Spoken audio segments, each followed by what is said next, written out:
Pak Prabowo udah bilang apapun itu caranya kita nggak mau, kita harus ada ketahanan energi. Betul. Apalagi waktu itu pas Pak Bahlil bilang kayak kita cuma kuat 25 hari doang kalau nggak ada minyak. Iya, terus kita mau bikin ini apa namanya storage. Sayang aja kalau misal nggak mengoptimalisasikan kita berinvestasi di pasar saham. Ya memang gejolak kayak gini nggak bisa terhindarkan. Even aku pun baru tahun ini ngerasain trading halt 2 hari berturut-turut tuh kayaknya sepanjang aku hidup di pasar modal juga baru tahun ini. Jadi maksudnya teman-teman di luar sana juga nggak sendiri gitu. POV People nggak sendiri merasakan hal yang dirasakan tahun ini dari awal tahun sampai sekarang kayak gitu. Halo, balik lagi bersama kami dalam POV Talk, podcast dari Bloomberg Technos. POV People, apa kabar semua? Soalnya kita hari ini pastinya akan membahas beberapa hal yang luar biasa terkait dengan saham di Indonesia. Dan hari ini kami sudah kedatangan POV expert yang luar biasa, tapi sebentar dulu. Seperti biasa kita mau perkenalan dengan host kita yang satu lagi. Silakan Bang. Halo POV Mau diulang. People. Oke, kita ulang ya. Thank you udah join lagi di acara kita hari ini, dan memang seperti yang Maria sampaikan kita agak sedikit serius tapi tetap ada bercandanya ya Mar. Jadi jangan serius-serius lah, hidup udah terlalu capek buat serius. Tapi yang penting misalnya hari ini kita akan ngomong soal saham. Tentunya situasinya nggak baik juga ya di pasar saham kita sekarang. Iya, kayaknya tadi pagi lihat kayak jeblok banget gitu ya. Kenapa ya? Untuk itulah makanya kita pengen tahu nih. Iya, boleh dong kenalin expert expert kita hari ini. Siapa aja? Aku kenalin dulu yang satu ya. Oke Nanti lah. kamu kenalin satu lagi ya. Oke lah. Biar same gender aja nanti. Waduh, gitu. Satu orang yang jelas-jelas udah expert banget di pasar modal. I see. Sekarang dia udah jadi head of research. Dengan hormat, segala hormat saya kenalkan Mas Nico Lawrence dari Panin Sekuritas. Halo semuanya, halo. Thank you Mas. POV People. Yeah. Satu lagi coba Mas. Satu lagi, ini followersnya banyak banget. Iya banyak Agak banget. takut nih ntar kalau misalkan ngomongnya Takut salah banyak kan. netizen yang gitu. Seleb Jempolnya tiba-tiba baru kelasnya udah seleb sebenarnya. Salah banget. Siapa lagi kalau bukan Mbak Friska dari Ngerti Saham yang followernya lebih dari 1 juta itu loh Bang. 1,6. Iya, 1,6. Harus minus Alhamdulillah. 1,6. Luar biasa. Oke. Thank you Mbak sudah gabung di POV Talk Thank hari you, ini. thank you. Halo POV People. Oke, nah hari ini nih POV People maupun POV Expert, kita kan mau bahas tentang proyeksi saham kita nih, IHSG tadi pagi luar biasa mengagetkan ya. Tapi ya sebenarnya nggak mengagetkan juga ya kan beberapa hari Karena ini. udah beberapa hari ini Iya, memang kayak ambruk-ambruk aja ya. Ambruk, apalagi setelah serangan Amerika Serikat ke Iran ya, itu kayak Iya. Ya udahlah, bursa market kita gitu langsung Dar. dapat tekanan Iya. itu Iya, bertubi-tubi. Sebelumnya udah ada MSCI, udah ada juga dari Fitch, udah ada dari Moody's yang kasih tekanan, tiba-tiba ada sentimen geopolitik FTSE, lagi. ya. Pok. Kayaknya nggak ada jedanya dikasih Nggak sentimen dikasih negatif napas ya. Nggak dikasih napas. Iya. Baru mau bernapas sedikit, dung, dihajar lagi. Baru mau keluar, kena merah lagi. jebakannya di mana-mana jadinya. Kayaknya Jadi nggak bisa happy lihat kita 9.000 tuh nggak bisa. iya kayak nggak dikasih restu ya Mbak. Tahan dulu nih. Tahan dulu ya POV People dan juga POV Expert karena ya memang kita mau bahas soal proyeksi IHSG kita di masa depan nih ya setelah lebaran ini gitu. Tapi lebih dulu nih ya POV People, tapi mau kasih tahu, mau kenal lebih dekat lagi nih sama expert kita kali ini. Aku mau mulai dari Mbak Friska dulu deh. Mbak Friska ini kan Ladies first ya. Ladies first. nggak mau ngomong, harusnya ngomong cowok nih. Ladies first. Gitu ya. Oh ini cewek-cewek. Silakan ladies first yang terhormat Mbak Friska. Nah gitu. Iya, Mbak Friska ini kan followersnya kalau kita lihat tuh 1,6 juta orang gitu ya di Indonesia gitu. Dan terus kemudian juga Baru sih itu baru 1,6.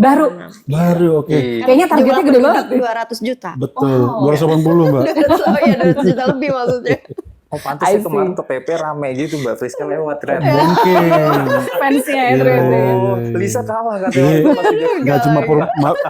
nggak cuma Menki Purbaya aja yang dikejar-kejar. Diikutin orang, ternyata Mbak Friska Iya. juga gitu ya. Nah, boleh ceritain nggak sedikit sama POV People biar mereka juga tahu nih, karena kita tuh banyak juga Gen Z yang nonton gitu supaya mereka mengerti siapa sih Mbak Friska, kemudian apa kenapa sih harus bikin ngerti saham gitu? Emang orang Indonesia beneran nggak ngerti ya tentang saham jadi harus bikin ngerti saham? Coba, silakan Mbak. Iya.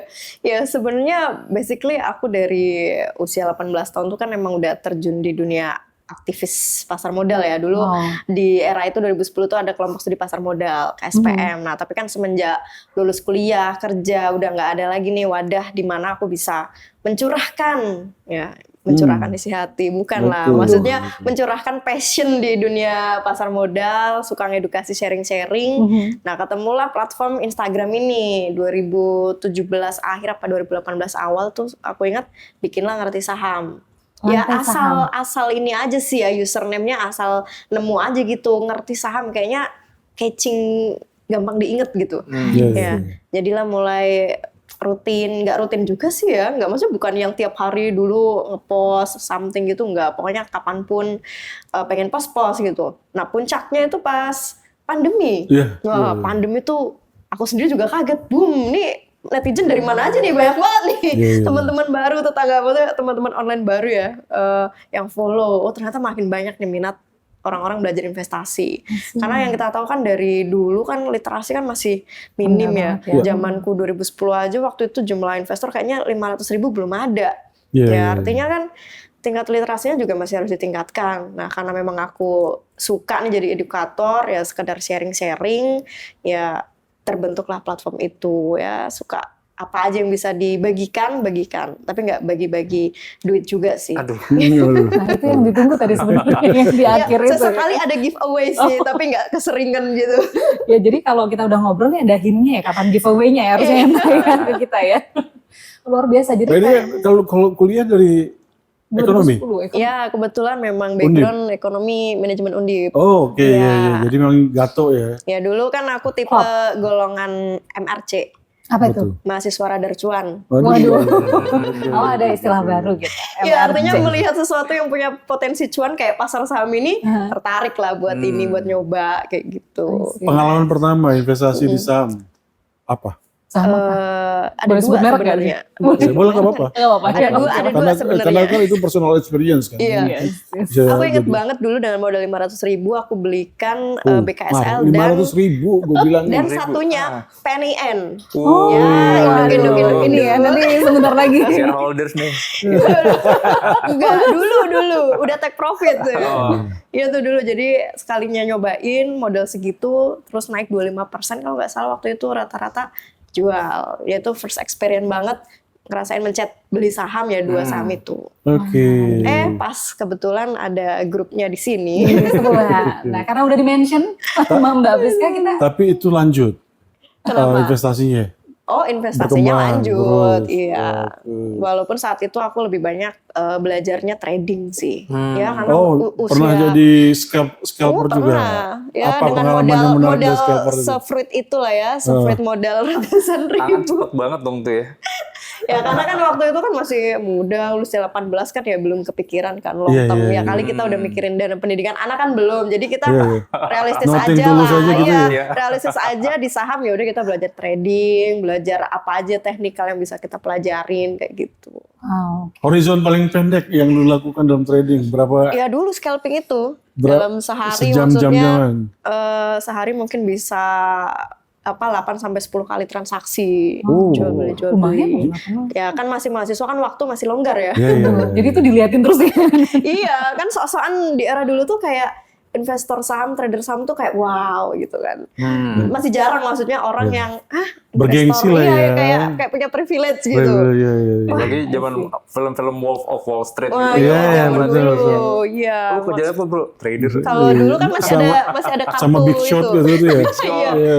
Masih ada kartu apa tuh? Kartu akses ya. Nah itu tuh kita ngeliatin itu aja kayak udah dianggap keren gitu. Kartu akses kasih. Kalau sekarang kan udah digital ya. Terus pelajaran apa yang paling Mbak Rizka dapat ketika jadi seorang scalper? Karena itu kan buat kadang-kala ada orang yang kemudian tobat. Iya. Setelah karena mereka pikir bermain investasi saham itu kayak money game, keluar masuk cepat dapat uang, keluar cepat bisa. Dan nggak semua orang punya seberuntung orang-orang yang bisa cuan banyak ya. Betul. Nah, ada orang yang tiba-tiba main scalping kayak gitu, tahu-tahu amsyong, Iya. bablas Buntung semua. ya jadinya. Pernah ngalamin situasi kayak gitu? Pernah. Walaupun memang ya nggak sering banget dulu scalping, tapi ya belajar dari situ memang harus punya skill ya, pastinya nggak bisa asal-asalan. Orang bilang kan trading for living atau apa, aku bisa mengatakan itu nggak berlaku untuk semua orang sih. Betul. Karena kan tergantung profil risiko segala Betul. macam. Nggak semua kayak lock and Iya. hold gitu ya, trading for living. Kalau dia kan sleeping investor. Iya, dia Iya. sleeping Value investor. investing Iya, value dia. investor Jadi dia banget. nggak jual beli langsung, Nggak. Iya. beli Tidur. banyak, Dia tidurin. tingkat kesabarannya tinggi banget. Iya. kalau dia. Iya, memang harus butuh skill dan cocok waktu gitu. Kalau cuma menang salah satunya, aku rasa nggak dapet, nggak bisa. Maksudnya ada skill, tapi kita mungkin masih pekerja 9 to 5, sosokan mau scalping nih, ya keteteran kan, waktunya nggak match nih. Tapi kalau dua-duanya match, ada waktu memang ada, skill ada, ya mungkin bisa gitu. Dari pelajaran itu kalau lu pikir, kalau untuk pemula sekarang, enaknya strategi investasinya gimana? Kalau mau berinvestasi di saham. Karena orang masih nganggap ini kadang-kadang ya sebagian ngomong ini judi, Iya. takutnya uangnya semua amblas hilang, nggak karuan kemana. Iya, sebenarnya paling enak jadi pemula tuh cobain dulu. Maksudnya artinya coba beli untuk yang jangka panjang, coba beli untuk yang jangka pendek atau trading gitu. Oh, Nanti jadi profiling resiko diri sendiri dulu ya. bener, kalau memetakan dulu lah ya. Kalau misal belum ini banget, kan biasanya kan long term tapi pengen juga nih ngerasain cuan trading, lihat orang-orang kok pada iya, ini. iya. Jadi gak ada salahnya bagi porsi aja, mungkin porsi tradingnya 40% atau 30%, yang long termnya yang lebih low risk, lebih gede kayak gitu. Jadi nggak penasaran sebagai pemula, at least udah nyobain semua kayak gitu. Mana yang lebih cocok, lebih nyaman, nah itu yang dilanjutkan seterusnya. Oke. Jadi keren banget ya perjalanannya Mbak Friska ngerti saham. Nah kita nih ada expert satu lagi Bang. Ya. Jadi expert kita nih juga kayaknya tadi udah sampai angkat tangan nih. Kayaknya punya pengalaman yang luar biasa juga. Dan di dia dalam jadi ini. analis. Iya. Dan itu artinya dia paham betul fundamental. Tuh. Gue yakin banget Mas Diko ini kalau ditanya soal fundamental sama technical, Wah pasti jago. banget sih. Belum lah. Kita mungkin harus belajar juga dari dia. Bang. Kita lihat aja belakangnya ada CFA. CFA, ya kan? Bro. Belakangnya lagi ada apa Wah, lagi? ini, CFA ini itu. super suhu, ini Itu super suhu banget sih. Suhu di atas. Karena kan Suhu pilihan banget. ganda kan. Kebetulan gue kalau pilihan ganda gini kayaknya skillnya di situ emang. Tapi Mas, gue lah tutam sih. CFA itu nggak semua orang bisa dapat. Betul, apalagi di Indonesia ya, masih dikit. Gue juga bangga nih. Bang ya, Ada di langsung. sini ya. Yang CFA. Iya. Lu bangga nggak Mbak Friska? Bangga lah, Bangga sebelah dong. CFA. Iya lah CFA lu. Sebelah CFA. Aduh. Jadi gimana, Iya nih. Mas? Tolong tahan dong terbang. Tolong dong. Dipegangin ntar sama teman-teman. Tolong dong kasih tali, takut balon kali. Tapi lu harus kasih insight buat orang, Mas. Lu penting karena ilmu lu itu mahal. Ya. Tapi nggak ada salahnya kita sharing nih. POV people. Monggo Mas, tingkat Mulainya kenalan gimana dulu. Mas? Nah, jadi awal sih sebenarnya emang demen saham sih. Zaman-zaman waktu itu kan. Oh ini krisis ngerti 2000. saham, ini demen saham. Demen saham, demen Kok bisa saham. buka Pikiran platform dia. teman saham ya? Iya, bagus nih. Gue pikiran bikin Instagram. Jadi kepikiran tuh zaman-zaman 2008 tuh orang rame. Gue kan kuliah kan dulu di FEUI kan. Zaman subprime mortgage ya. Wah, Subprime pas mortgage. banget Iya, ya iya, ini iya. ya. Terus abis itu tuh kayak dosen tuh muterin di kelas itu cuma kayak gue nggak mudeng gitu sebenarnya. Nah jujur sebenarnya kalau buat anak kuliah lumayan telat. Oke. Karena tahu saham tuh sebenarnya 2011 kali pas udah mau lulus tuh. Jadi taunya pas di situ. Karena dulu kan basicnya sebenarnya nih saya penjudi. Waduh, gimana penjudi? Maksudnya gimana ini? Dalam konteks apa ini? Jadi dulu tuh saya tuh suka main bola. Jadi tuh Oh, dulu iya, iya, seneng iya. judi bola. Dulu kalau misalnya tahu tuh ada SBO bet. Ini bukan promo ya nih. Iya. Disensor aja. Itu bet gitu Iya, kan. iya. Yang bad itulah ya. Iya, saking benar-benar tuh mungkin karakteristiknya dulu tuh sangat risk taker gitu kan. Jadi kalau bisa tuh satu hari return harus kalau bisa kali 2 uang tuh. Wih. Ekspektasi 100% kan. Iya, iya. Dari bola itu ya? Iya, zaman-zaman itu dulu futsal cewek aja kita ikutan Serius? taruh. Waduh. Sampai futsal dulu cewek? ekstrim. Wah luar biasa. Bener-bener sampai gak ada kan kalau kita ngomongin Liga Inggris, Liga Italia itu kan cuma weekend doang kan. Ya. Nah ini aduh ini Senin Selasa Rabu nih nggak ada game nih. Apa nih kita bilang? Ini futsal cewek nih, ayo deh. Luar Jadi biasa. awalnya dari situ. Nah, cuman and then waktu itu di kampus tuh bikin ada namanya itu investment club gitu kan. Abis itu Ini ya mirip-mirip kayak SPM tempatku nih. kayak KSPM gitu sebenarnya kayak investment club. Cuman dulu mungkin kayaknya belum terlalu rame deh Iya. kayak di pasar modal gitu. Terus abis itu ikut ternyata suka. Nah, dulu kan saya tuh cuman ini bener-bener awal masuk saham tuh sebenarnya ceritanya nggak enak, pedih banget. Sepedih apa itu? Waduh, sedih banget nih. Kenapa itu? Jadi dulu tuh saya tuh sering jadi calo tiket kan. Jadi calo Oke. tiket itu kayak tiketnya dulu tuh Maroon 5, Bruno Sebentar, Mars itu sebentar. kan Ini kayak dari belinya- tadi pengalamannya agak gimana gitu ya. Deg-degan kayaknya di center kali ya. Lu menyangka nggak sih seorang CV punya background begitu? Iya. Oke. Ya. Tapi tetap manusia, Mbak. Oke, Kita iya, hargai bener. cerita semua orang. Oke. Ya nggak sih? Ini bener-bener zaman itu tuh bukan ups and down, down. Iya. Itu kayak zaman jahiliyah gitu ya. Iya, jahiliyah banget kan. Jadi dulu kan beli tiket itu kan offline kan. Iya. Kayak Adri Subono dan lain-lain gitu. Jadi kan ngantri nggak kayak online, saingannya dikit. Jadi gue misalnya datang nih ke rumahnya Adri Subono, tiketnya buka jam 8 pagi, jam 4 pagi udah di situ udah standby. Waduh. Ini konsisten juga ya. Cuma Ajar tuh beli Maroon 5 zaman 800.000 jual 1,6 kan returnnya sama kayak Iya. Satu Dua kali kayak bola Satu kan kali, tadi kan. iya. Wah, ini dapat nih Bruno Mars. Nah, gulung lah waktu itu tuh uang sampai 44 juta. Oh, wow. Taruhlah di saham waktu itu kan. Wah, pede nih, analis. Udah baca-baca buku kan, semua segala macam. Habis itu, aduh kok tipis-tipis banget ya, 1% gitu kan. kayak mana saya 500.000 ya? Dia 44 juta. Startnya agak jauh dikit ya. Gapnya terlalu jauh banget. Cuman kan itu beruntut-runtut itu tuh. Jadi semua korbannya udah banyak tuh. Bruno Mars, habis itu yang Justin Bieber Iya. ke Indo, Super Junior, waduh banyak banget lah. Nah terus habis itu lihat saham kan kayak aduh 1% per hari kayaknya biasa dapat 100%, kayak 1% tuh lumayan geli-geli. Wah, kayaknya kurang kenceng nih. Taruhlah ke Warren. Habis semua. Main warat. Main warat.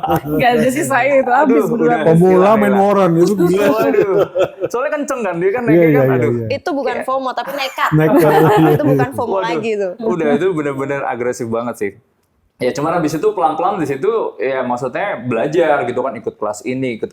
Jadi akhirnya ya udah suka ke situ akhirnya ke market ya lanjut kayak sekarang sih Mas Mbak. Wow. CFP itu ceritanya gimana Mas? Pas tiba-tiba lu terobsesi nggak? Memang punya obsesi jadi CFP nggak sih? Wah, dulu tuh gue awal karir kan di Bahana kan, sekuritas kan. Terus habis itu dulu tuh di Bahana tuh ada salah satu sosok yang gue look up lah. Harisu. Sekarang tuh bukan. Ya masa belum bukan ya? Iya, salah satunya. Oh gitu ya. Ada salah satunya dulu. Tolong tuh- dikat. Oh itu ntar ditonton kan. Jadi jadi ketawa. Nah jadi ada namanya tuh dulu Leo. Sekarang tuh kayaknya dia Oh. director di grupnya AFG deh. Oke. Abis itu dulu dia CFA, the one and only yang CFA di situ kan. Terus habis itu kayak ya dulu kan gue lulus UI kan GPA pas-pasan gitu kan. Cuman liat si gila ya si Leo nih pinter banget gitu ya. Abis itu dia lanjut kuliah ke NYU.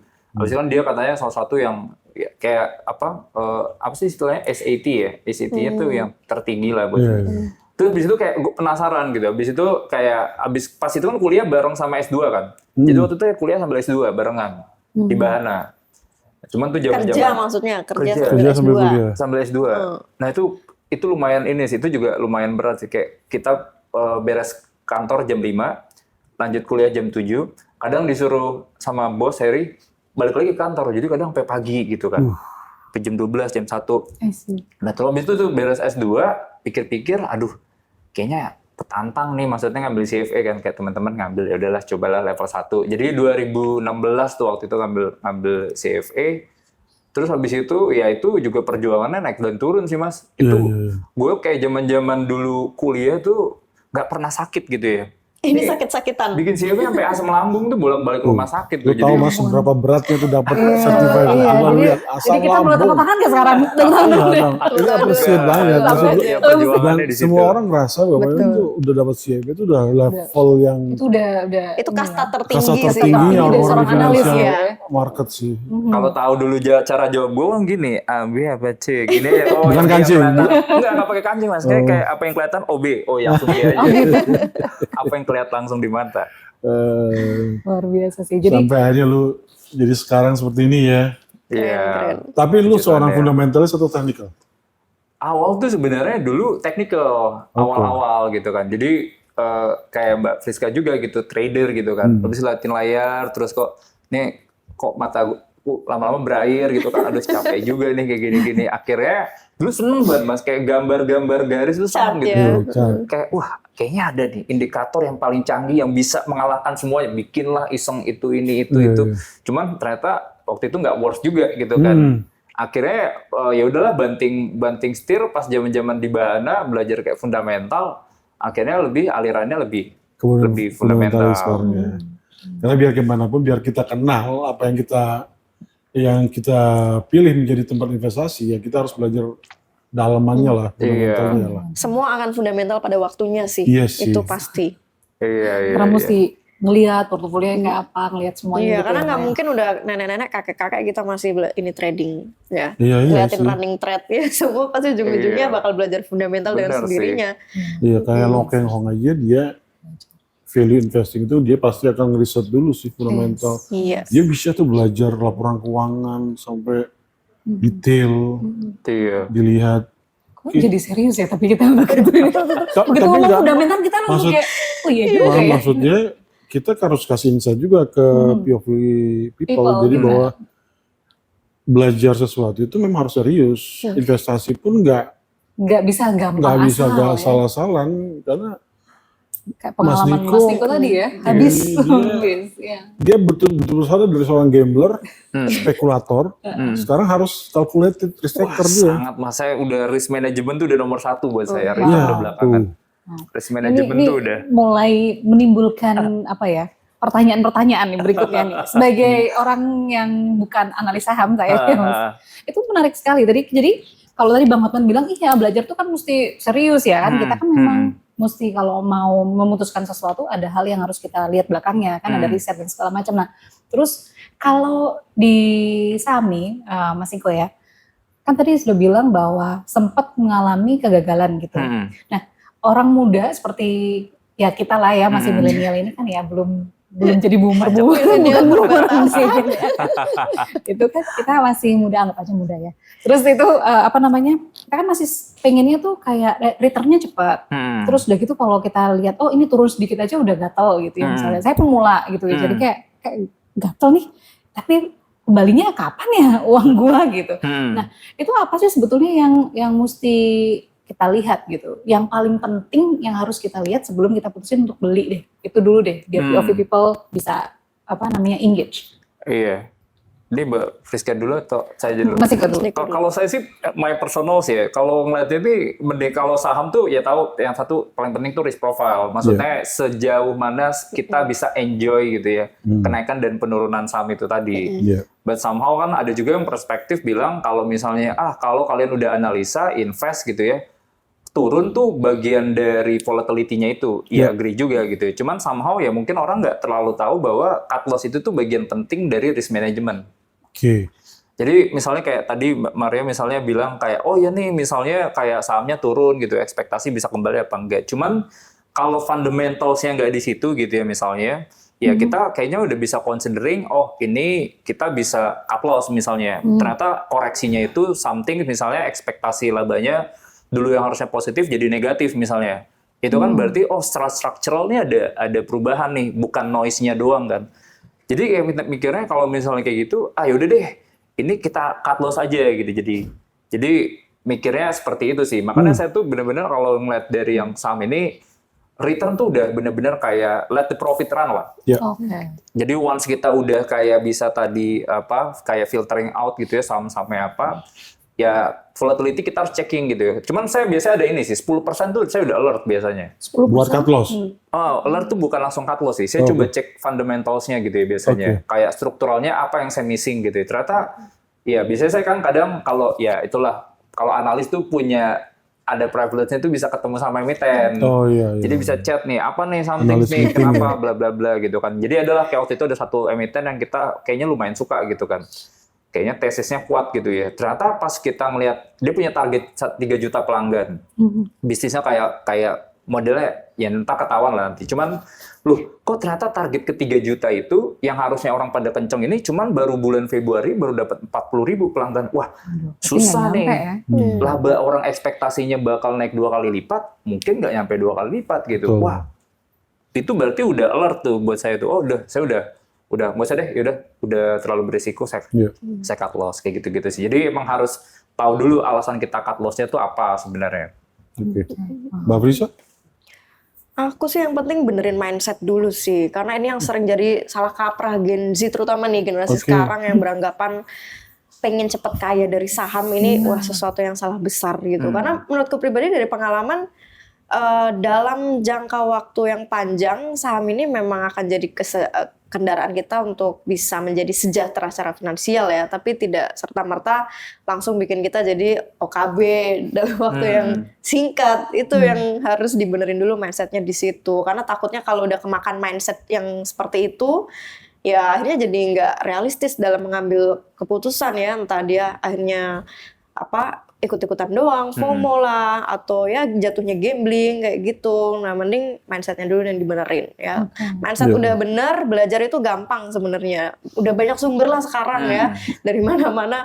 Udah nggak perlu disebutkan juga, teman-teman semua gampang ya untuk menemukan source itu. Itu yang paling penting, dan yang nggak kalah penting lainnya, menurutku motivasinya harus selalu besar kalau mau survive di market. Motivasi. Iya, harus punya. Nah, motivasi kan mungkin bisa didapat, salah satunya ya sumbernya dari kita punya tujuan finansial. Itu harus selalu ke set tuh. Ya, sesuai jenjang umur aja lah. Makin tambah tua, makin tambah usia kita, pasti kan tujuan finansialnya makin banyak ya. Banyak maunya gitu. Banyak maunya. Kalau pas masih muda kan mungkin ya banyak mau juga, tapi ya banyak mager juga kadang. Ya, intinya harus selalu punya tujuan finansial biar itu menggerakkan motivasi kita biar bisa terus konsisten investasi. Karena percuma kalau investasi saham apalagi di Indonesia yang potensinya masih gede cuma survive setahun, 2 tahun, 3 tahun hanya karena ikut-ikutan, sayang banget. Iya. Wow. Ya udah dapat insight nih baru. POV people udah kayak jadi mesti gitu ya gitu. Nah, maksud saya juga. Memang kita kan ngedesain ini kan, pertama aku pengen misalnya POV Talk ini kan bisa kasih insight buat teman-teman yang baru mau mulai. Iya. Tapi nanti juga karena ini juga expert, kita akan kasih bumbu-bumbu sedikit untuk misalnya modal nanti trading nanti setelah pasca Januari. Iya. Karena kan sekarang lagi gonjang-ganjing nih. Nah, mereka udah ahli karena tiap hari udah ada di market, mantengin isunya apa, sentimen global apa, domestik apa. Iya. Nah, berangkat jadi kita udah kenal nih orang yang ngasih saran buat kita ini nantinya, insight buat kita ini. Udah bener-bener expert nih. Kapasitasnya udah ketahuan kan. Iya, jadi POV people jangan ragu ya bahwa yang kita hadirkan di sini adalah expert-expert yang memang luar biasa di bidangnya. Dan kali ini ada Mbak Friska sama Mas Niko yang nanti kita akan bahas lebih dalam lagi ya. Harapannya.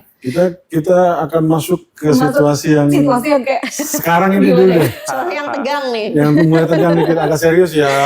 Teman-teman. Dari posisi duduk dulu. Perbaikin ini dulu kita. Tapi kita pengen serius tapi santai. Serius tapi santai, iya. Biar dagingnya itu dapat semua. Betul. Bagi-bagi semua sama teman-teman. Di belakang tuh tulisannya kan hijau ya. Tapi kalau kita tadi pagi lihat market kita tuh merah gitu. Iya. Kita berharap nanti portofolio udah mulai hijau lagi. Amin. Ntar tutup udah hijau gitu. Amin. Kalau dari expert kita nih lihat keadaan IHSG, kita sebetulnya seperti apa sih? Apa yang sedang terjadi hari ini, Mas? Hari-hari ini kenapa market kita dalam tekanan yang begitu kuat.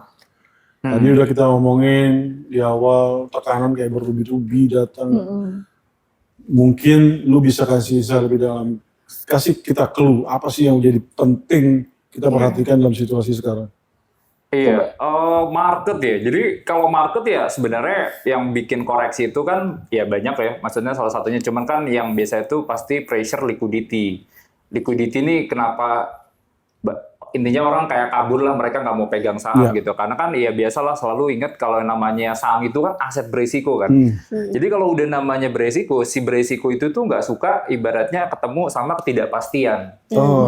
Ketika ketemu yang sama ketidakpastian tuh orang biasanya kalau misalnya kayak kayak saya pribadi, waduh, ekonominya nggak jelas nih, udah deh taruh sedikit ke fixed income misalnya. Oh, pegang lah misalnya jadi cash, ditabung dulu gitu. Nah, di posisi sekarang nih sebenarnya di dunia ini nih lagi nggak terlalu pasti sih, Mas. Iya. Nah, apa sih sebenarnya yang dorong kayak market tuh agak worried gitu ya? Sebenarnya kalau yang sekarang ini kan kita hantemannya banyak lah ya. Kemarin zaman-zaman kita 9.100 itu kan kayaknya wah 16.000 kata Pak Purbaya bukan sesuatu yang kayaknya mustahil gitu ya. Wah, Iya. kayaknya Bisa nih. Ah, gitu. iya. udah sih. ngeliatin nih mau lampu yang mana nih. Iya, iya, iya. Enggak lah, salah tuh mindsetnya. Iya. Nah, jadi udah kepikiran lah ininya. Cuman ya itulah, orang tuh udah ibaratnya tuh fase-fase ibaratnya dulu mungkin inget kayak dulu krisis 2008. Aset naik kayak terlalu cepat gitu ya. Somehow ketika misalnya something yang ibaratnya nggak sesuai ekspektasi, something yang sebenarnya jadi trigger, pasti hukumannya jahat, kejam tuh pasti. Iya. Market tuh langsung koreksinya dalam kan. Akhirnya ya udah punishment-nya muncul kan waktu itu kan announcement soal MSCI. MSCI.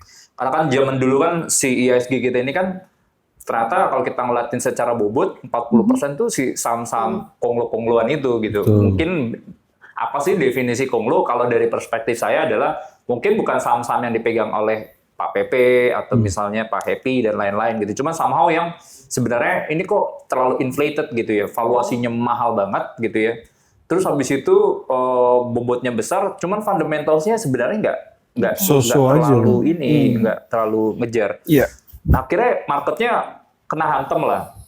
Nah, hantaman kedua yang muncul sebenarnya bukan dari yang si perang Iran dulu ya. Kedua tuh yang dari concern masalah kita bakal diturunin rating obligasinya. Iya. Itu orang pasti mikirnya, apa sih ini emang fatal ya obligasi rating itu fatal banget gitu ya. Karena maksudnya gini kan perspektifnya. Kalau ibaratnya kan yang drive liquidity ini kan ada dua, ada domestik, ada foreign. Foreign itu penting lah Iya. ke liquidity kita karena 48% kita kan foreign kan. Iya. Bayangin kalau seandainya si rating obligasi kita ini nih diturunin. Berarti kan si asing-asing ini, waduh, Indonesia nggak like investasi nih. Iya. Ini ada resiko gagal bayar nih. Saya nggak mau pegang obligasi Indonesia, saya keluar lah. Berarti kan si orang kan nggak mau pegang rupiah kan. Dijualin semua tuh rupiahnya. Iya. Baliklah misalnya mereka ke negara asalnya mereka, mau dari US, dari mana, rupiahnya pasti melemah dalam. Nah jadi kalau mereka mau masuk ke Indo, mikirnya, waduh, rupiahnya bisa turun gitu kan. Iya. Misal rupiahnya bisa turun, nggak mau, saya nggak mau pegang. Nah, makanya si Moody's kan udah bilang tuh, waduh, hati-hati nih bisa kita turunin karena kayaknya resiko Indonesia itu ada bisa kemungkinan gagal bayar gitu kan. Apa sih orang yang tahu gagal bayar itu? Nah ini agak teknis juga nih jadinya nih. Kalau misalnya ngelihat Indonesia itu kan punya namanya anggaran pendapatan belanja negara kan. Ada pendapatan nih dari pajak-pajak, dividen BUMN gitu kan, belanja kita misalnya pakai Pertalite gitu ya, misalnya subsidi kita misalnya MBG, cuman kita nggak dapet subsidi gitu. Jadi kan kok ininya gini kan strukturnya. Nah, kan ada namanya tuh ya kita pasti belanjanya lebih banyak lah dibandingkan pendapatan kan. Iya. Cuman nggak ada masalah sebenarnya. Karena negara berkembang itu tipikalnya emang di finance-nya itu biasanya itu dari utang gitu. Jadi asal utangnya produktif lah. Nah, cuman si posisi yang sekarang ini, defisit kita ini kalau misalnya kita kan banyak gede itu buat dipakai, misalnya salah satunya adalah EBG gitu ya misalnya. Nah, sekarang itu ada potensi belanja kita maksimal 3% dari ekonomi kita ini, PDB-nya ini, mungkin bisa lebih dari 3%. Makanya si yang asing-asing ini tuh takut gitu kan. Nah, jadi waduh itu jadi concern. Sampai terakhir ya masalah Iran ya. Sebenarnya simpelnya Iran tuh perang tuh mungkin kalau kita ngeliat efeknya sendiri itu mungkin historisnya nggak akan parah sebenarnya. Iya. Cuman pertanyaannya adalah apakah perang ini tuh dampaknya di-contain di itu doang, di negara itu aja gitu ya, nggak impact yang lain. Cuman ternyata efeknya bisa ke global, ke makro. Nah, karena apa yang paling PR? Energi. Nah, makanya dibilang kalau misalnya harga energi ini naik, berarti kan artinya ya harga energi naik, minyak naik gitu ya. Minyak Semua naik, naik gitu tadi ya. yang mana dibahas, nasi padang misalnya naik. Atau misalnya dulu yang misalnya pacaran, ongkirnya, bukan ongkir ya, misalnya nganternya jadi lebih jauh, apalagi yang rumahnya Bekasi itu. Bensin Jadi nih ya kan. pergi bisa, pulang nggak bisa gitu kan. Tergantung pemerintah mau naikin apa enggak gitu ya. Cuman simpel kan kalau harga-harga semuanya pada naik nih, bensin ini pada naik, inflasinya kan naik kan. Iya. inflasi kan harga-harga balap lah semuanya. Inflasi naik ini biasanya si bank sentral itu, Bank Indonesia ini, terlalu panas nih ekonominya nih, semuanya mahal, ini mahal gitu kan. Mau bangun semen, rumah jadi mahal. Mau kita misalnya bikin bisnis jadi mahal. Si Bank Indonesianya biasanya naikin suku bunga, likuiditasnya dibikin kering dulu. Nah, kalau likuiditasnya nggak jalan, itu kan pasti kan nggak ada uang nih ke aset kan. Nah, orang pada tarik gitu. Jadi itu sih sebenarnya yang bikin kenapa marketnya tuh jadi koreksi dan bertubi-tubi gitu ya. Makanya kenapa juga Indonesia tuh koreksinya lebih dalam daripada yang lain, karena ada faktor spesifik masalah MSCI itu tadi sih. Oke, sebelum ke Mbak Friska, aku coba memperdalam, lebih shaping dulu ya Mas. Jadi gini, kadang-kadang berbicara soal rule of thumb yang kita dari lembaga-lembaga peringkat itu, ketika melihat kekhawatiran kita, seringkali Pak Purbaya bilang, bukan bilang, dia komparasi. Kenapa sih kita harus khawatir dengan situasi kita? Rasio utang ke GDP, GDP kita itu masih jauh di bawah negara-negara, you name it lah. Misalnya US, Jepang hampir 120%, US sudah lewat 100%, Indonesia itu 40% aja belum ada. Satu. Yang kedua, defisit melebar. Oke, negara-negara macam India, defisit bisa lebih dari 5%. Kita tuh 3% dijaga terus. Pertanyaanku Mas, kenapa kita dipersepsikan selalu terlalu khawatir dengan hal tersebut, padahal kita masih jauh dibandingkan misalnya standar-standar yang dibuat oleh lembaga-lembaga peringkat tersebut. Itu kadang-kala misalnya, aku nggak mau misalnya ada sesat pikir juga yang kita ciptakan buat teman-teman di market melihat itu, walaupun betul itu buat asing akan menjadi trigger mereka untuk keluar exit dari Indonesia. Tapi buat kita, kenapa kita harus takut dengan situasi seperti itu? Karena kalau mikirnya gini sih, kan kita kalau invest itu ya kita punya dua perspektif lah, misalnya kayak misalnya saya ada company A gitu ya, abis itu dia bandingin sama company B. Ya satu yang rating obligasinya A, satu double A gitu. Oh kita mirip-mirip sama dia, kok kita dikasih ratingnya lebih jelek gitu kan, kita bisa bandingin lah gitu kan. Enggak kok dia aman misalnya. Cuman kan kalau saya sih sebenarnya selalu melihatnya dari perspektif buyer. Perspektif buyer ini kan berarti adalah yang beli obligasi Indonesia gitu ya. Which banyak lah, ada banks, ada misalnya yang foreign insti, investor dari luar negeri. Nah mereka tuh menganggap Indonesia itu tuh adalah emerging countries, which masih sangat beresiko ya. Dari positioning structure sih emang benar sih Mas. Maksudnya kalau kita melihat secara kayak utang, debt to GDP itu kita masih relatively rendah gitu ya. Cuman kalau kita melihat dari sisi resiliensinya gitu ya, misalnya kalau kita comparing ke previous crisis gitu ya, Indonesia tuh kayaknya lebih lebih gampang shock gitu ya. Jadi mereka tuh lebih worried gitu ya. Misalnya instead di dalam tuh ada riot, typical demokrasi country kan seperti itu kan, ada riot, udah orang habisnya langsung takut gitu. Mereka pada keluar dari Indonesia, inflasinya waktu itu misalnya kayak tiba-tiba terbang, rupiahnya tiba-tiba terbang, orang jadi, waduh ngeri nih pegang Indonesia, karena ada apa-apa pasti langsung struktur ekonominya tuh lumayan rapuh sih. Ancamannya adalah banyak orang lapar, nanti banyak social unrest. Betul. Nah, jadi itu sih, apalagi kalau kita ngeliat ya mungkin kita comparing sama Jepang gitu, kita ngomongin ini. Cuman emang strukturnya gini sih, Jepang tuh ya mungkin kalau kita ngomongin growth itu agak sedikit jauh berbeda, cuman kalau kita ngomongin size ekonominya juga udah jauh berbeda gitu ya. GDP per capita Jepang mungkin udah 5 kalinya Indo ya. Jadi struktur ekonomi resiliensinya tuh udah sangat berbeda lah ya positioningnya sekarang. Apalagi kalau kita lihat mereka udah naikin suku bunga sekarang, ekonominya tuh benar-benar udah pulih setelah mereka waktu itu habis dari property boom crisis waktu itu kan. Nah jadi itu sih, India company-nya growth banget, significant gitu. Orang bisa bilang India tuh ya Silicon Valley-nya di Asia bahkan. Growth-nya sampai 8% gitu ya. Jadi itu yang menurut kita sih sebenarnya strukturalnya agak beda sama Indonesia. Itu sih, jadi kalau dari kacamata point of view-nya buyer, buy side kita bilangnya, Indonesia nih lebih gampang goyang sih Mas sebenarnya. Mbak Friska, kalau dari netizen yang tergabung di komunitas seperti Sam, kira-kira apa yang mereka khawatirkan dalam situasi seperti ini? Mereka memang dominan tuh ya karena kebanyakan kan angkatan corona ya. Oh iya, iya, Investor betul, betul. angkatan corona Iya, iya, yang iya. habis ditempa pandemi kemudian sekarang boom ditempa lagi gitu. Jadi mereka kayak bukan agak lagi sih, lebih shock dan mengkhawatirkan ini saham masih aman nggak sih gitu. Maksudnya naruh uang di saham Indonesia ini masih potensi nggak sih gitu. Jadi banyak yang akhirnya meragukan gitu. Oke. Iya, apalagi dengan melihat fenomena kenaikan harga-harga saham di kita kebanyakan ditopang saham-saham Ya konglo. karena kan sekarang retail paling banyak kan, Ya, transaksi betul.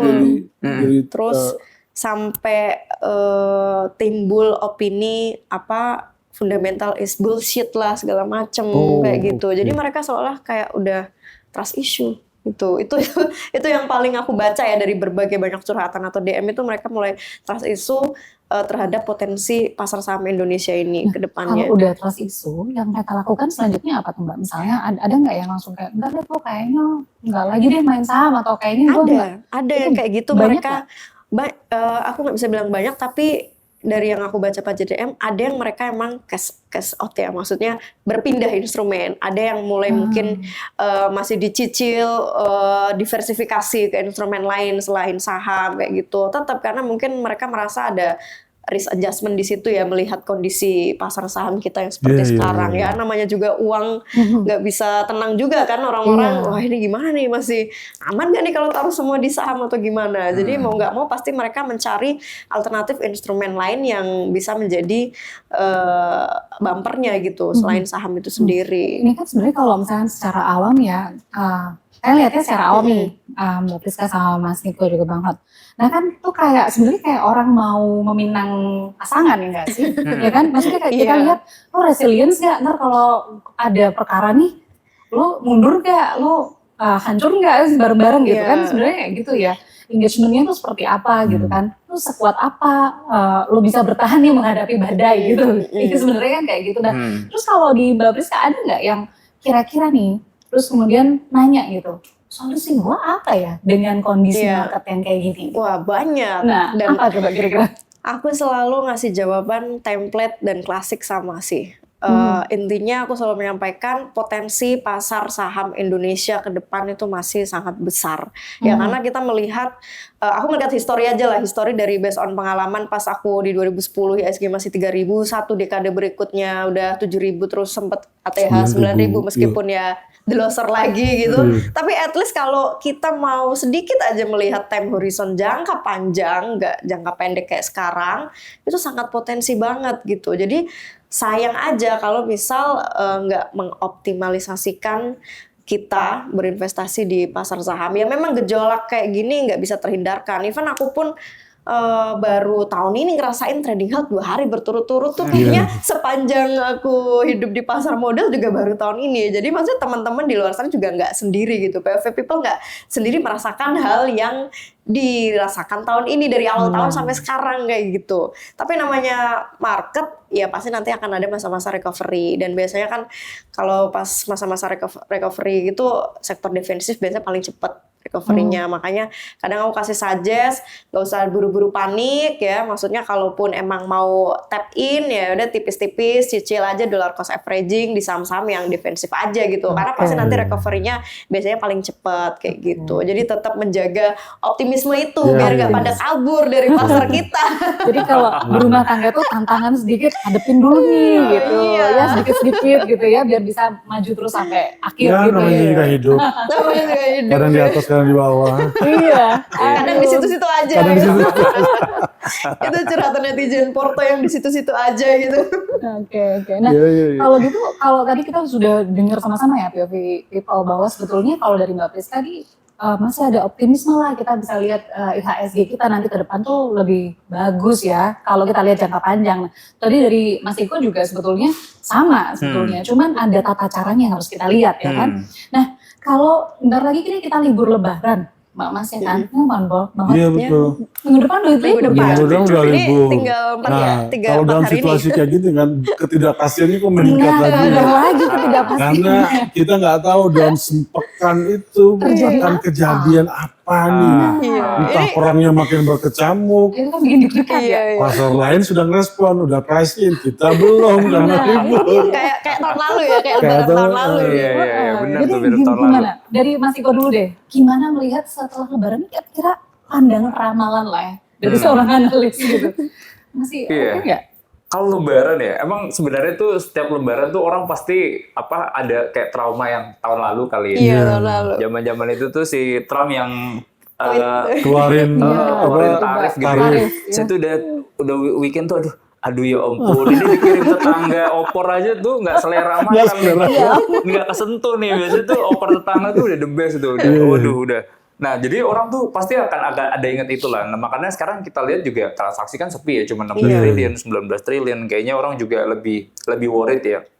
Nah kalau saya sih sebenarnya ya mungkin agree ya, maksudnya dari POV-nya Mbak Priska tadi. Kalau melihat market Indo tuh ya selalu ada cycle ya. Somehow tuh satu quote yang sebenarnya saya lumayan suka tuh ya, greed when others fears, fears when others greed gitu ya. Oke. Gak usah takut gitu, maksudnya ya kita boleh tamak lah ketika marketnya nih sekarang lagi takut gitu ya. Cuman ya itu maksudnya dengan perspektif kalau saya my personal portfolio sih tar dulu deh, 30% barang dulu aja kali ya. Jadi jangan ada yang barang sama sekali. Cuman market turun, cicil lagi 2,5%, 4%. Jadi once nanti semuanya kayak connect gitu ceritanya gitu ya. Oh Iran aman, Trump kayaknya udah mulai deeskalasi gitu ya. Baru tuh kita bisa berani gedein. Cuman kalau dari posisi sekarang, dibanding kita liburannya nggak tenang, Mending tahan dulu. Jadi dibanding kita misalnya berantem sama istri karena tiap hari gitu nyetirnya kayak gini gitu kan. Apa sih kamu yang kok kamu diemin aku? Enggak, aku cerita sama kamu. ya aduh, terus akhirnya Apa apa-apanya sih, dulu ini liburan kan buat anak-anak ya. Jadi buat menghilangkan si drama-drama itu ya mendingan kita ya save dulu aja sebenarnya. Tahan dulu gitu Menurut ya. saya ya. Oke. Tahan dulu gitu karena resikonya terlalu banyak untuk kita hadapi dalam 10 hari ini sebenarnya. Jadi itu sih. Cuman ya itu kalau kita ngomongin agak panjang, saya agree sama Mbak Priska itu bahwa si market itu tuh ISG itu tuh masih bisa reach ibaratnya mungkin level ke atas, kita bahkan targetnya masih 8.500 ya sampai akhir tahun ini ya. Karena kita ngelihat ya si fundamental Indonesia itu masih menarik sebenarnya.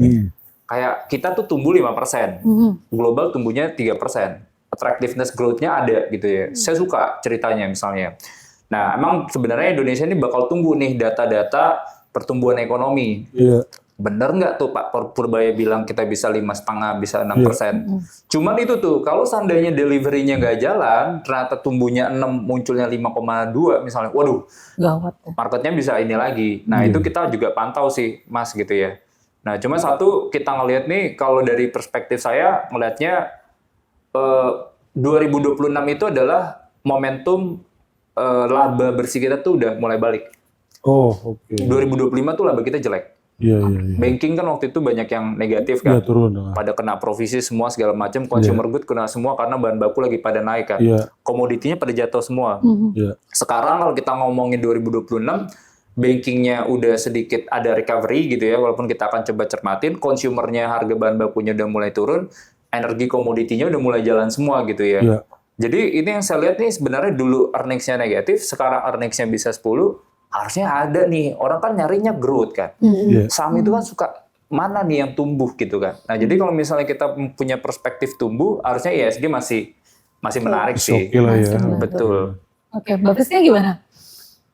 Kalau aku mungkin melihat situasi sekarang jelas ya risk lebih besar dari reward ya. Artinya kita harus melakukan risk adjustment mungkin lebih ke likuiditas atau cash position saat ini. Kalau misal saat ini kita ada saham yang udah cuan, nggak ada salahnya kita take profit dulu ya. Maksudnya ya realistis aja lah di saat market kayak gini mungkin cuan lebih baik daripada nyangkut. Cuman lebih baik daripada nyangkut. Oke, ini keyword. Maksudnya cuan lebih baik daripada nyangkut. Jadi nggak ada salahnya kita take profit dulu. Jadi selama liburan kita nggak terlalu deg-degan ya, H2C harap-harap cemas terus menanti ini libur panjang kayak gitu. Jadi mana yang bisa di TP dulu, tetap jaga cash, at least mungkin ya kalau aku pribadi sih money management tuh paling nggak 30% aku selalu ada di cash di portofolio untuk antisipasi hal-hal yang seperti sekarang ini gitu. Iya. Jadi nggak mau H2C ya Mbak. Iya, Tapi biar tenang. aku penasaran sih, nih. intinya mendingan didiemin saham daripada didiemin istri. Nah ini baru mau Balik. ditanya ini. Kayak itu curhat kebanyakan tadi curhat. Iya kita nih Iya, membuka aduh. sesi curhat juga Udah lah, Prof. mendingan Ini kita didiemin sebenarnya. saham dulu deh, nggak dikasih cerita. Apalagi ribet kalau nggak ada senjata. Waduh. Ini kalau lagi libur Lebaran gitu ya, masih mantengin saham nggak sih? Masih mantengin market gak sih? Kalau aku pribadi karena aku nggak cuma invest di Indonesia, aku masih terus Masih terus. mantengin. Iya. Luar biasa. Luar biasa. Jadi butuh apa namanya ketahanan sebenarnya ya. Iya, karena Global investor. global investor ceritanya. Ya walaupun cuma ini ya rempahan peyek gitu lah kalau di Waduh. globalnya. Aduh, PE-nya kita apa ya? Bapak aja PE kita apa ya? Enggak. Udah remahannya lagi Kayak itu bulir dari rumah. kelapa yang diklepon gitu ya. Enggak, jujur aku sih walaupun libur tetap mantau karena memang ya Porto ada di luar juga gitu. Oke. Jadi ya sesekali tapi nggak sering-sering Masih banget. kok punya porto di luar juga? Nggak ada, saya Nggak nggak ada. investnya di Indo aja. Indo. Oke. Oke. Tapi mantengin juga marketnya. Tapi gimana? Selalu sih, mungkin karena emang kerjaan ya. Ya kerjaan kalau ini tuntutan kerja Jadi ya. kadang posting aja ke grup, misalnya ada berita yang menarik. Cuman itu sih, emang belakangan nih saya tidurnya jadi lebih sedikit emang belakangan. Karena kan market US kan bukannya emang Malam. ya jam Iya. 9 malam kan. Nah jadi kadang tuh jam 11 tuh udah jam 12 udah nyari ada berita apa ya. Nanti Iya. buat pagi-pagi tuh nulisnya tuh apa gitu ya. Iya, iya, Nah iya. jadi kalau dari saya sih pasti akan mantau market terus. Dan emang kebetulan kan passion ya, suka Iya. gitu baca market, baca ekonomi, Iya, ada sih, tren saya- apa gitu ya. Saya juga begitu dulu Mas, hampir nggak pernah berhenti kalau udah baca berita soal market karena saya akan cari berita besok buat apa ya. Iya. Berita gitu di. Tapi gini, kita udah koreksi year to date 14,43% ya, Dalam, by 14,5. sampai kemarin ya, belum hitung hari ini. Itu salah satu yang terburuk di Asia Tenggara. Di Asia pun begitu, sama di dunia juga jelek lah kita, performance kita. Mas, tapi dari sisi valuasi, kalau menurut Mas Riko, ISG gimana? Iya, valuasi itu kita atraktif sih Mas sebenarnya. Saya kan udah ada comparing gitu ya. Kita coba bandingin biar apple to apple MSCI-nya Indonesia gitu ya sama ibaratnya kita bandingin MSCI Global Markets. Jadi kalau kita ngeliat saham-saham yang di US tuh ya sekarang mungkin price earnings ratio-nya tuh 20 kalian price earnings gitu ya. Indonesia sekarang 12-13 kali ya kalau kita pakai laba jauh ya, 2026. Nah, terus jadi ya. diskonnya ada gitu. Nah, kita kalau bandingin sama teman-teman kita yang misalnya itu US market ya, global sekarang kayaknya sekitar 18 kali price earnings ya. Nah, jadi valuasinya masih murah. Cuma selalu ingat ya, mungkin ini juga buat POV talks POV people yang ibaratnya mau masuk ke saham gitu ya. Somehow kalau misalnya melihat aset itu ya jangan lihat valuasi juga gitu ya. Oke. Karena valuasi murah is one thing. Banyak saham-saham yang valuasi murah kayak contohnya Sritex waktu itu. Ya, iya. Ya valuasinya sangat murah, cuman ada ini kan. Jadi valuasi murah itu somehow menjadi punishment atau hukuman dia. Kenapa dia valuasinya bisa murah ya? Iya. Nah, yang kita cari kan yang apakah salah harga nggak sih dia Iya, gitu ya. Ternyata pertumbuhan ya Indonesia tuh udah valuasinya diskon, cuman labanya kita lihat masih bisa tumbuh itu tadi. Nah, jadi itu sih sebenarnya yang kita akan coba liatin. Nah, jadi ya masih menarik sih Mas sebenarnya. Oke, masih atraktif lah ya buat kita ya marketnya. Iya. Tapi ada beberapa misalnya clue nggak yang bisa lu kasih kalau misalnya orang bilang kan saran investasi. Kalau nggak ngomongin sahamnya langsung, sektornya deh. Yang mungkin lu kira pasca lebaran ini akan jadi menarik nih buat buat POP people kalau mau coba saham masuk gitu ya. lagi dengan mempertimbangkan semua situasi global dan domestik.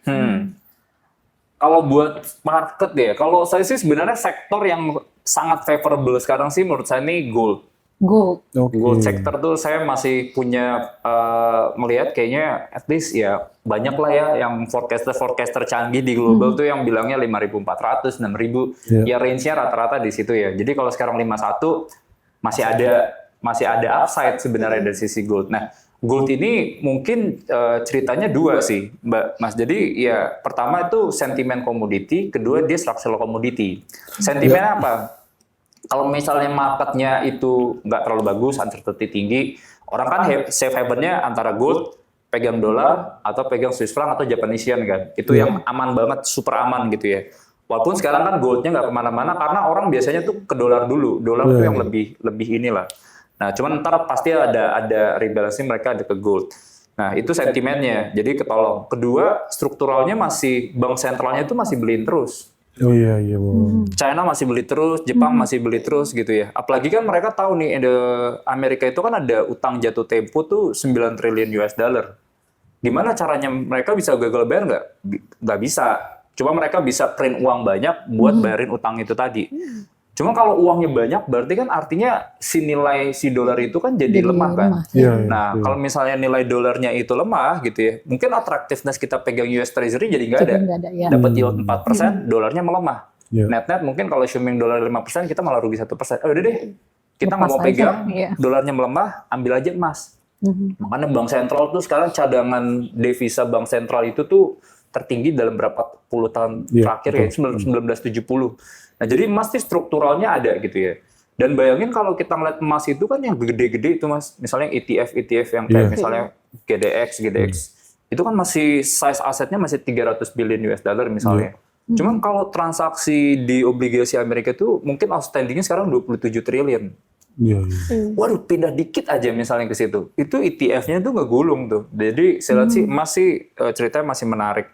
Energi somehow juga saya lihat masih positif ya, komoditi metal mining, energi menurut saya sih masih atraktif ya. Karena kalau kayak contohnya ya ini sebenarnya masih temporary ya, cuman kayak nikel, batu bara kan kemarin baru pangkas RKAB kan. Nah, batu bara ini yang positif itu RKAB itu dipangkas sebenarnya jelek buat emitennya. Kalau yang mereka kena pemangkasan produksinya, cuman kalau yang nggak kena pemangkasan produksinya, menurut saya sih masih aman. Berarti mereka enjoy dapat kenaikan si harga batu bara yang sekarang gitu. Jadi batu bara ada. Nikel juga sekarang tuh ceritanya banyak yang bagus sih beberapa emiten ya. Kayak contohnya Merdeka. Ini company rugi terus gitu ya. Cuman tahun depan positif gitu ya karena tambang paninya muncul, Merdeka Battery Materials-nya udah jalan. Jadi smelternya jalan gitu. Cuman Inco, NCKL gitu, labanya ini masih bisa tumbuh lebih tinggi dibandingkan sama yang IHSG. Kalau IHSG-nya kita bilang, berapa sih Pak pertumbuhan rata-rata emiten yang di IHSG? Tahun depan kayaknya 8-10% labanya. Kita cari mana tuh yang lebih tinggi, labanya lebih tinggi. Nah, sektor-sektor tadi tuh yang saya lihatnya masih bisa lebih tinggi. Batu bara masih bisa, nikel masih bisa gitu ya. Timah juga menurut kita bagus karena saya juga baru ngobrol sama orang Timah, ternyata di lapangan benar-benar dimeresin tuh masalah kayak timah ilegal ekspor. Makanya kelihatan si timah itu production bulanannya tuh dari 2.000 ke 3.000. Waduh. Jadi ini ceritanya menurut saya masih menarik sih. Sama minyak ya. Ini minyak ini juga noise ya. Somehow noise. Cuman saya lihat masih ada ruang minyak tuh sebenarnya bakal tetap tinggi sih. Cuma satu emiten yang saya suka di Indonesia tuh bisnis yang sebenarnya tipikalnya infrastruktur minyak tuh, Mas. Infrastruktur minyak. Iya, jadi Indonesia kan lagi gencar-gencarnya. Pak Prabowo udah bilang, apapun itu caranya, kita nggak mau kita harus ada ketahanan energi. Betul. Apalagi waktu itu pas Pak Bahlil bilang kayak kita cuma kuat 25 hari doang kalau nggak ada minyak. Gitu. Kita mau bikin ini apa namanya? Storage. Iya, bikin storage. Singapura 90 hari, Thailand berapa hari. Semuanya negara-negara Asia itu jauh di atas kita. Jepang sampai 250 hari. Nggak mau tahu caranya bikin storage, naikin lifting. Lifting kita 610.000, nah itu dikerjain semua tuh. Jadi bisnis yang infrastrukturnya minyak itu bakal ketolong gitu ya. Itu sih sebenarnya yang saya lihat tesisnya nih kayaknya 2026 masih menarik sih. Oke. Mbak Priska ada insight untuk pasca lebaran kira-kira mungkin teman-teman dari Ngerti Saham juga pengen tahu nih. Mereka pengen tahu apa sih pasca lebaran ini nanti kira-kira market kita akan gimana? Terus mereka sendiri sebenarnya sedang berbicara apa sih? Iya, kalau ngobrolin sektoral sih sebenarnya udah disampaikan semua, kurang lebih aku juga setuju ya, tapi mungkin aku lebih pingin ke strategi teman-teman aja. Ya di saat seperti ini menjelang lebaran, tadi aku sempat mention pas di awal mulai atur ulang cash position.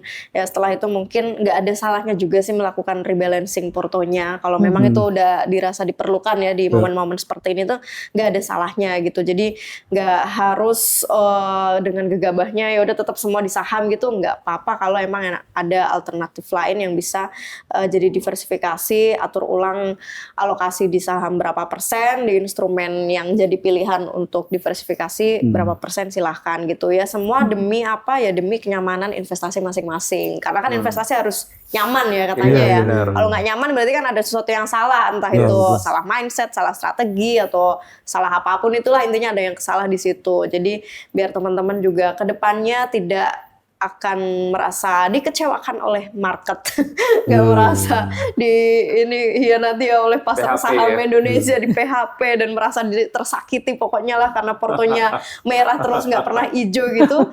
Jadi nggak ada salahnya melakukan hal-hal yang tadi aku bilang gitu, nggak harus nunggu aja ya tanpa ada eksekusi. Misal memang mau diversifikasi silakan, mau ngurangin porto silakan, atau mau nambah juga nggak apa-apa ya. Buat yang udah jam terbangnya lama pasti kan mungkin melihat situasi seperti ini juga bisa menjadi peluang ya, peluang melihat saham-saham yang fundamentalnya bagus, harganya terdiskon kan kapan lagi gitu. Masa ya harus nunggu pandemi jilid 2 kan?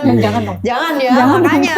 Nah ini walaupun bukan pandemi, tapi kan kita paham betul banyak fundamental yang sahamnya kinerjanya bagus, yang saat ini harganya punya potensial upside-nya gede, alias diskonnya saat ini masih gede. Ya tinggal cek aja lah yang year to date-nya masih minus-minus kan banyak.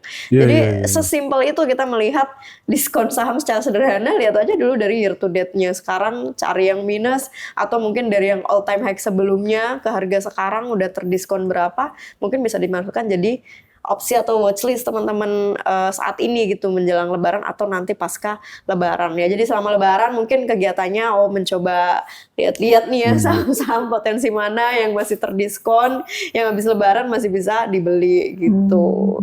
Sebenarnya udah lengkap banget ya, yang satu analis, yang satu ini juga memberikan proyeksi gitu loh. Ya, ini kayak kita ketemu satu ngasih advice yang benar-benar lu harus masuk ke banget. Satu lagi lu harus ngasih advice mental lu harus dibuat seperti apa. Benar, Jadi gua sekali lagi terkejut sih maksudnya dengan kombinasi mereka berdua ini. Berasa kayak masuk kuliah. Enak jadinya kita ketemu, jadi nggak bosan. Kalau tadi kebayang kalau dua-duanya ngomongin soal fundamental, ketemu soal fundamental, jadinya argumen orang juga bingung. Tapi ini kan dia Mbak Priska ngomong wise itu gini loh. Strateginya gini, emosi lu dilatih untuk masuk menata portofolio itu gini. Mas Niko kasih sesuatu, lu masukin itu harus gini. Jadi ini sektornya nih. Ini momen untuk belajar psikologi investasi sebenarnya. Ini momennya banget. Golden time-nya teman-teman yang masuk pasar saham untuk bisa meningkatkan skill psikologi investasi itu di saat market kayak gini sebenarnya. Kayaknya lengkap banget ya yang udah kita dapat hari ini ya, proyeksi buat bekal kita melewati hari libur Lebaran nanti yang kayaknya tinggal berapa hari lagi ya, Bang ya. Jadi tadi dari Mas Iko udah disampaikan sektor mana yang kira-kira bisa dan menarik untuk POV people beli nanti ya. Kalau memang masih tertarik dan harus tertarik ya sama saham Indonesia, harus nggak? Harus. Jadi tadi sudah diberikan bocorannya, terus sama Mbak Priska juga kita dikasih bocoran nih gimana harus bertahan gitu ya di tengah situasi yang seperti ini nggak pasti, terus kemudian juga libur semua harus dipertimbangkan dengan baik. Oke. Mungkin bisa kasih advice terakhir, mungkin pendek-pendek tapi nendang gitu advice-nya. Dari Mbak Priska dulu deh sekarang. Waduh, ladies first lagi nih. Di awal kita udah ladies first, tutupan juga. Apa ya namanya market itu begini semua ya, POV people ya. Maksudnya naik turun ini udah sesuatu yang lumrah. Tapi yang pasti yang akan POV people lihat adalah all time high IHSG dari waktu ke waktu. Setuju. Oke. Dari Mas Tiko? Saya suka ini sih sebenarnya, kayak a smooth sea never made a skilled sailor. Jadi ibaratnya laut yang tenang tuh nggak bikin pelaut yang handal. Maksudnya it's a good thing buat teman-teman mengalami kondisi seperti ini. Ketika portofolio masih sedikit gitu ya, nanti kan kalau misal udah kelolanya 10 miliar, kita udah belajar nih, oh dulu caranya seperti ini. Mumpung masih dananya terbatas, rugi itu tuh ibaratnya kayak kita bilang adalah bagian dari perjalanan karir kita. Iya. Gak usah takut misalnya teman-teman sekalian itu masih rugi, karena saya pun yang di market pun masih bisa rugi. Iya. Cuman kan gimana caranya kita mencoba meningkatkan probability kita buat benar. Iya. Dulu kita ngeliat saham itu 50-50. Sekarang kita makin belajar, ikut jadi followersnya yang ngerti saham, Ya. DM belajar sama Mbak Friska, naik probability jadi 60%. Baca-baca, ikut training 70%. Jadi itu sih. Cuman yang 100% benar itu pasti unlikely gitu ya. Cuman kalau misalnya kita benar 7 salah 3 pun masih oke kan Mas Masih gitu ya. oke. Jadi itulah. Jadi teman-teman selalu anggap ini adalah fase belajar, gak usah takut, gak usah patah semangat kalau misalnya portonya lagi merah, tingkatin terus gitu ya, terus belajar karena life is a progress sih. Ya. Yep. Oke. Luar biasa Luar banget. biasa. Gimana nih? Nah. Kok jadi kayak berasa habis kayak kena apa ya namanya? Motivator ya? Motivator ya. Dapat siraman rohani ya untuk saham. Iya. Jadi kayak dalam gitu. Ikut teguh. Ikut teguh. Ini yang berita. Mama Dede, Mama Dede, Friska Dede. Niko Teguh dan Muhammad Dede. Friska Dede ya. Iya. Jemaah. Tapi POV People, sekali lagi ini sangat menarik lagi pembincangan hari ini. Kita berusaha untuk selalu meyakinkan teman-teman POV People bahwa berinvestasi saham itu bukan persoalan rugi atau menang, tapi misalnya bagaimana menata bahwa finansial kita tuh harus punya progres yang baik, tapi dengan cara kita berusaha untuk memahaminya satu persatu, mulai dari dasar sehingga kita bisa mengelola resiko itu dengan baik, sehingga ada situasi seperti ini pun kita menjadi tidak takut lagi dan kita tahu cara memitigasi resiko seandainya ada situasi yang berat seperti yang terjadi saat ini. Terima kasih Mas Niko Siap. dengan Mbak Friska. Sama-sama, terima Parah. kasih. Insight-nya menarik sekali buat POV Thank People. you. Mungkin closing terakhir dari Maria, silakan. Waduh, dilempar lagi nih ya closingnya. Gue kira tuh udah sekalian. Iya. Jadi ladies first, ladies last. Oke, ladies last. Gimana?